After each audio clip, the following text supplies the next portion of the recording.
నెల్లూరులో కొందరు అధికారుల తీరుపై ఎమ్మెల్యే కోటమిరెడ్డి శ్రీధర్ రెడ్డి ఆగ్రహం వ్యక్తం చేశారు. పేదల ఇళ్ల జోలికి వస్తే చూస్తూ ఊరుకోబోమని హెచ్చరించారు. పేదల జోలికి వెళ్లాలంటే తనను దాటుకుని వెళ్లాలని అన్నారు. తన శరీరం ముక్కలైనా పేదలకు అండగా ఉంటానని తెలిపారు. పేద మధ్యతరగతి ప్రజలు కొనుక్కున్న ప్లాట్లలో ఇళ్లు కట్టుకునేందుకు అనుమతులు ఇవ్వడం లేదని, అధికారులు ఇకనైనా మారాలని కోటమిరెడ్డి శ్రీధర్ రెడ్డి వార్నింగ్ ఇచ్చారు. ప్రశాంతతకి మారుపేరు. ప్రశాంతతనే నెల్లూరు ప్రజలు ఇష్టపడతారు.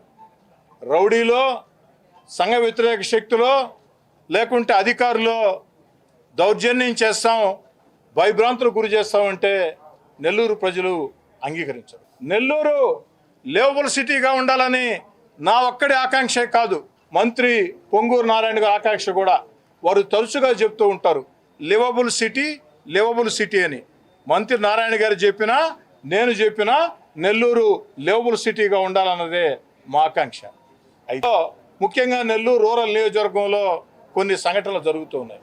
నెల్లూరు రూరల్తో కిండలు పడితే, నెల్లూరు రూరల్లో పేద, నిరుపేద, సామాన్య, మధ్యతరగతి కుటుంబాలని ఇబ్బందులు పాలు చేస్తే మీరే కిండలు పాలు అవుతారు.